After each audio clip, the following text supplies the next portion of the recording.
que é uma publicação independente?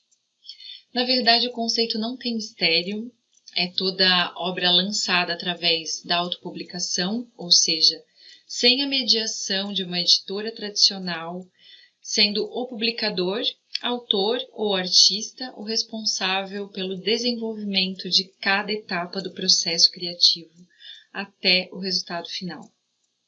E onde o fanzine entra nessa história?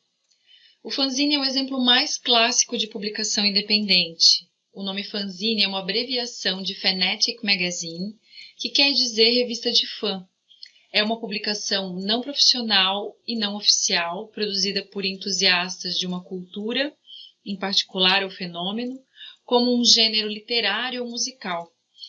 Esse termo foi criado em 1940 pelo americano Russ Chauvenet, que era um jogador de xadrez, e ele também foi o criador do fã-clube de ficção científica. Posteriormente, além de popularizado dentro da comunidade de ficção científica, o fanzine também foi adotado por outros movimentos, como, por exemplo, o feminismo, o punk rock, e foi através desse último que surgiu o apelido zine, que é um termo bem mais utilizado atualmente. Mas a história dos primeiros fanzines tem várias versões e eu vou fazer um resumão aqui para vocês do que eu encontrei na minha pesquisa.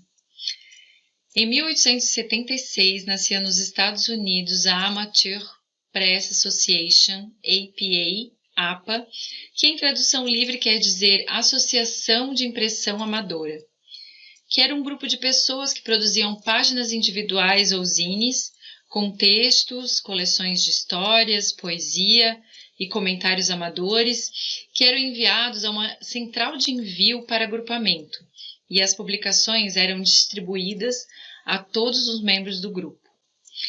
E um dos membros mais famosos da APA foi o escritor Howard Phillips Lovecraft. Em 1926, Hugo Gernsback publica a primeira revista pulp de ficção científica, Amazing Stories. E essa revista permitiu que a seção de cartas divulgasse os endereços dos leitores, que passaram a trocar correspondências, nascendo assim a essência dos fanzines. O nome pulp veio do material usado nessas revistas, a polpa de celulose, um material barato, assim como o papel jornal. Em 1929, Jerry Siegel teria criado, aos 14 anos, um dos candidatos a primeiro fanzine de ficção científica dos Estados Unidos, o Comic Stories, uma publicação produzida de forma amadora pelo próprio Siegel, usando uma máquina de escrever e um hectógrafo. Infelizmente, não há registro se a revista chegou a ser comercializada, porém Siegel foi o cara que criou em conjunto com Joe Shuster, ninguém menos que o Superman. Em 1930, a Science Correspondence Club produzia o The Comet, em Chicago. O fanzine era editado por Raymond A. Palmer e Walter Dennis. Não havia muita profissionalização ou estudo do que estava acontecendo à época.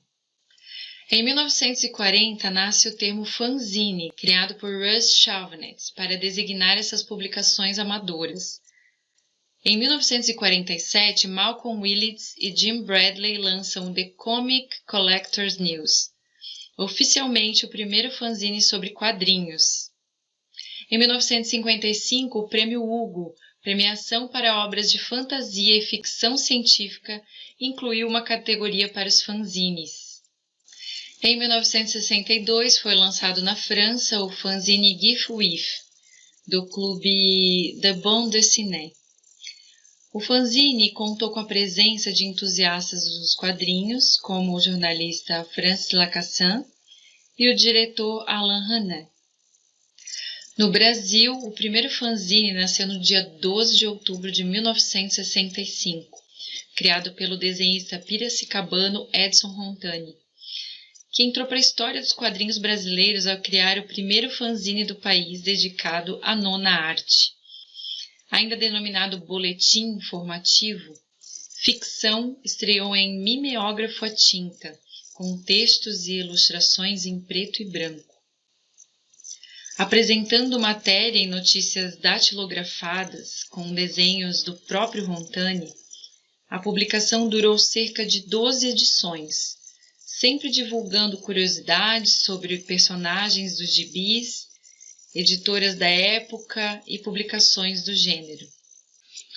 Mas o nome fanzine só foi incorporado ao linguajar dos quadrinhos no Brasil em 1971. E nesse mesmo ano, Rontani lançou uma nova versão do informativo que passou a se chamar Fanzine Ficção. Com tiragem girando em torno de 600 cópias, as edições eram distribuídas pelo correio e, de acordo com os registros deixados por Rontani, foram enviados exemplares para nomes como Maurício de Souza, José Mojica Marins, o Zé do Caixão, Jô Soares e outros artistas ligados aos quadrinhos ou apenas aficionados por eles. A partir de meados dos anos 60, vários fãs de ficção científica e quadrinhos reconheceram o interesse em comum pelo rock. Paul Williams e Greg Shaw foram dois fãs de ficção científica que viraram também editores de fanzines de rock. Williams criou o fanzine Crawdaddy em 1966 e Shaw criou os dois fanzines Mojo Navigator em 1966 e Who Put the Bomb em 1970. E eles estão entre os fanzines de rock mais importantes de todos os tempos. Os fanzines também são geralmente, de forma errônea, indicados como tendo aparecido no movimento punk, devido ao uso marcante de fanzines nesse movimento. Foi aí que essas publicações começaram a ser conhecidas apenas como zines. Em 1968, os fanzines também foram muito importantes durante os movimentos de contracultura. Em 1976, nasce na Inglaterra o zine Sniffing Glue, um dos mais famosos e mais importantes fanzines do movimento punk, criado por Mark Perry. Você deve estar se perguntando nesse momento, ou deveria se perguntar, onde estão as mulheres nessa história dos fanzines? Os registros mais consistentes da relação das mulheres com a cultura dos fanzines começaram a surgir a partir dos anos 90, em Washington, com o movimento punk feminista underground Riot Girl. Para além de uma cena musical, o Riot Girl também é uma subcultura que enfatiza o movimento do do it yourself, faça você mesmo, envolvendo a arte, ativismo político e, é claro, a materialização através de zines. O movimento Riot Girl rapidamente se espalhou para além de suas origens musicais, criando um movimento grassroots, antidiscriminação racial, sexual e etária, por meio de zines, ambientes virtuais e encontros físicos. E no Brasil, a banda Dominatrix, capitaneada por Elisa Gargiulo, é uma das maiores referências do movimento que chegou por aqui em 1995. Elisa organizou 6 edições nacionais do Lady Fest, um festival feminista idealizado em Washington. As bandas Riot brasileiras usavam os primórdios da internet e produziam zines e shows. Bem, os fanzines iniciais eram ou datilografados em uma máquina de escrever, ou escritos e desenhados à mão e impressos utilizando técnicas de reprodução bem primitivas. Apenas um pequeno número de cópias podia ser feita naquela época e por isso a circulação era extremamente limitada. Com o progresso da tecnologia, dos computadores pessoais e da impressão profissional, atualmente existem diversas possibilidades de criação e eles vão muito além do xerox preto e branco, grampeado ou apenas dobrado. Com o advento da internet no início do século XXI, muitos fanzines também acabaram migrando para os websites, os chamados e-zines, webzines e netzines. Agora eu vou compartilhar com vocês aqui um dos meus projetos do selo de publicações independentes que eu chamo de Zine Postal, com um formato bem diferente.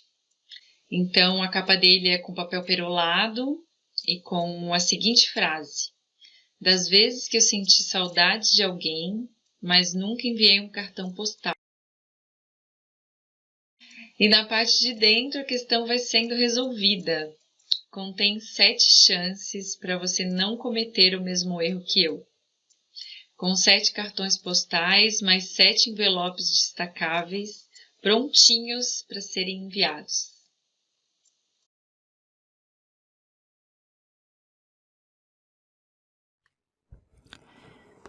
Eu não escrevo muito sobre a saudade. Penso que tudo que há de mais belo sobre ela já foi escrito por alguns poetas.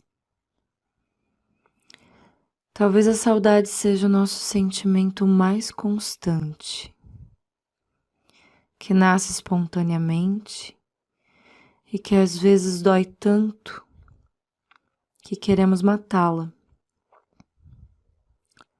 E eu pergunto: o carinho alimenta ou destrói a saudade?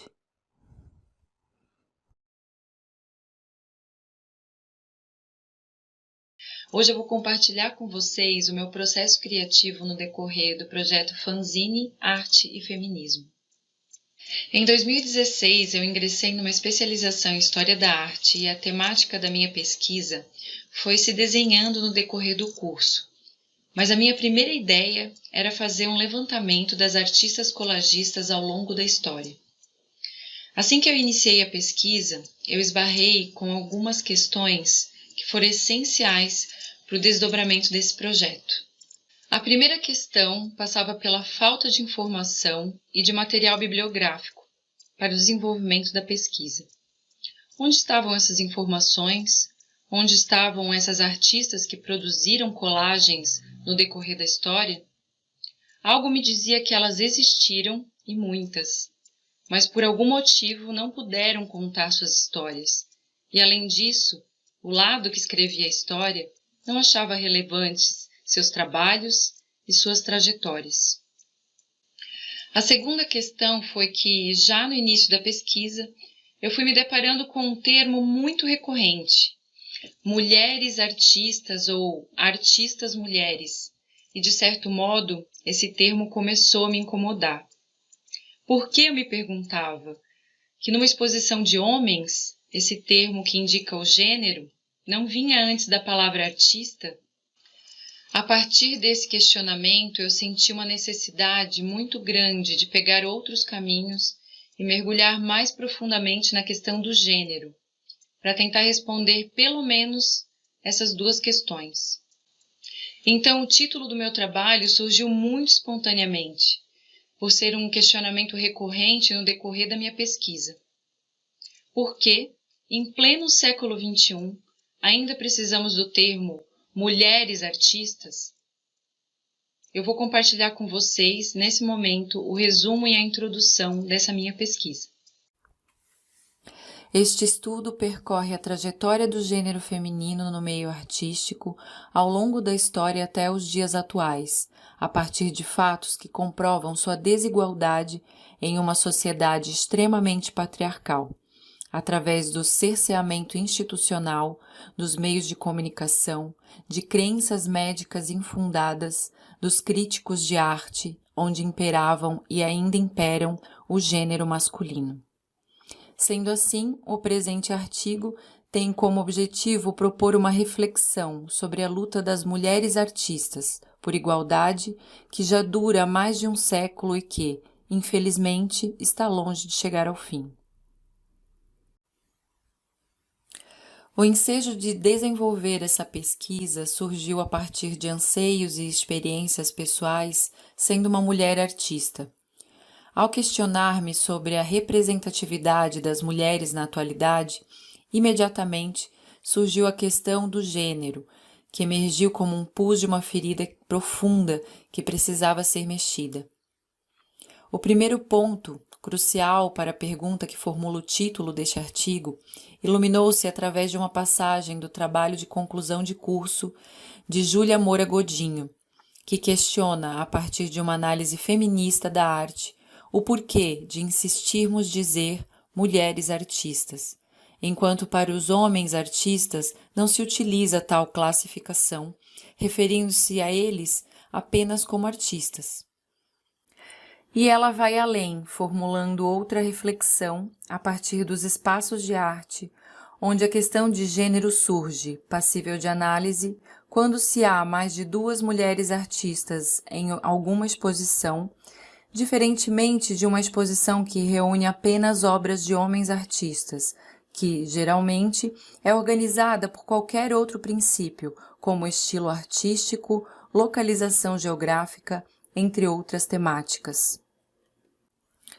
O segundo ponto presente na lapidação deste estudo foi o recorte cronológico, que partiu da invisibilidade total das mulheres artistas em meados do 800, passando pelo início da luta por direitos no decorrer do 900, até chegar em um panorama geral nos dias atuais. Por fim, este artigo dedica-se a provocar inquietações através de um passado não muito distante, onde a busca das mulheres por igualdade de direitos resultou em algumas conquistas importantíssimas através de árduas lutas. Lutas estas que herdamos nos dias atuais, sem previsão de trégua. Assim que eu apresentei a minha pesquisa e concluí a pós-graduação, eu pensei numa forma de materializar esse trabalho saindo dos formatos de apresentação tradicionais. E como eu já participava de feiras de arte e publicações independentes, a ideia de transformar a minha pesquisa em um fanzine foi se desenhando em meu processo criativo.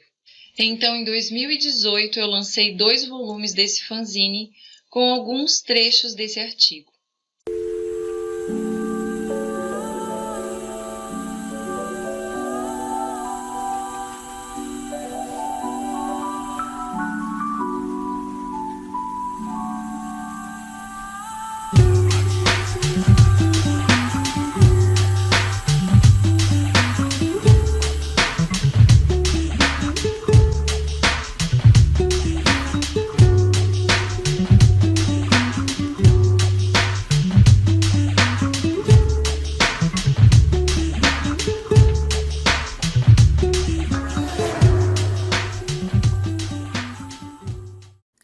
E com mais 2 volumes que eu lancei no início de 2019, esse projeto se concretizou com 4 zines dentro de uma caixa com carimbo personalizado. Este é um formato que eu chamo de livreto pôster e assim ficou o resultado da edição feita no Photoshop.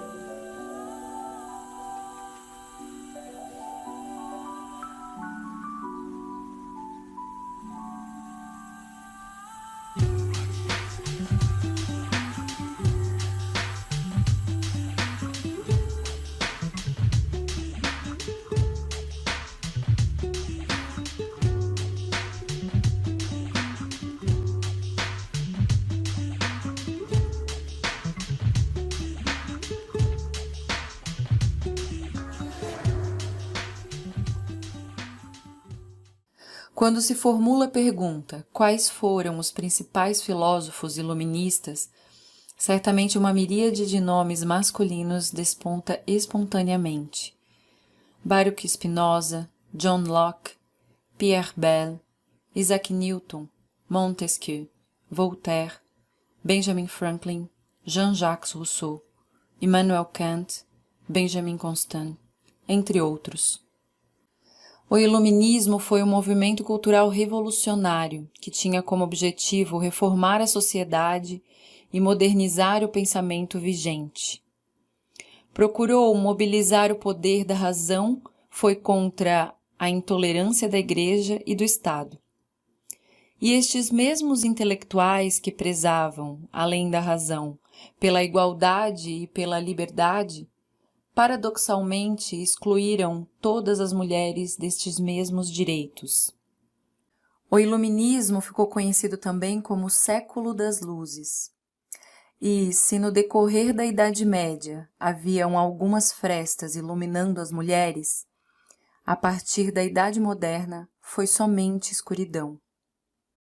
Conforme Soyré, Os iluministas embasam suas conclusões em características que selavam a inferioridade das mulheres a partir de razões naturais.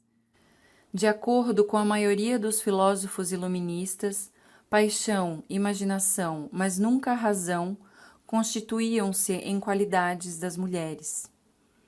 Não seriam capazes de criar e, mesmo quando conseguissem ter acesso à literatura e a determinadas ciências, estariam excluídas da genialidade.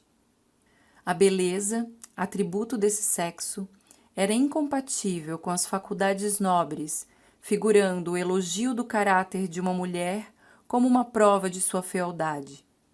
Para a maioria dos iluministas, era patente a dificuldade das mulheres de abstrair e de generalizar, ou seja, de pensar. Assim, o processo genético dos conhecimentos que conduz ao pensamento abstrato teria na mulher ficado congelado, completando-se apenas nos varões. A mulher teria permanecido na etapa da imaginação. Não a imaginação que engendra o conhecimento, mas aquela enganosa que nos faz tomar os desejos por realidades, cujo excesso pode levar à loucura e mesmo à morte. Em seguida, surgiram 2 oportunidades de apresentar esse trabalho e eu fiquei refletindo de que forma que eu poderia compartilhar essa minha experiência como pesquisadora e publicadora independente de forma mais imersiva. Nesse momento, eu já tinha 2 projetos de oficinas criativas e as minhas experiências através delas possibilitaram o nascimento do projeto Fanzine Arte e Feminismo, inicialmente com o nome Colazine Mulheres Artistas. Esse projeto, no formato de oficina criativa, foi ministrado no 13º ciclo de investigações em artes visuais no CEART da UDESC, de Florianópolis, e também no Instituto Federal de Santa Catarina, o IFSC, através do evento Paralela Arquitetura e Arte.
Bem, agora é com você.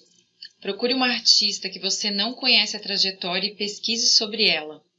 Você poderá imprimir a sua pesquisa para recortar e trabalhar com colagens, ou desenhar, pintar, utilizar técnicas tipográficas, de stencil, ou fazer um zine totalmente digital. Se optar pelo formato analógico, você pode escolher fazer no formato livreto pôster, ou no formato que preferir. Sinta-se livre para criar sem julgamentos, escreva, desenhe, pinte, faça colagens, costure, borde, grampeie, dobre. Boas inspirações, bom mergulho criativo e bom trabalho.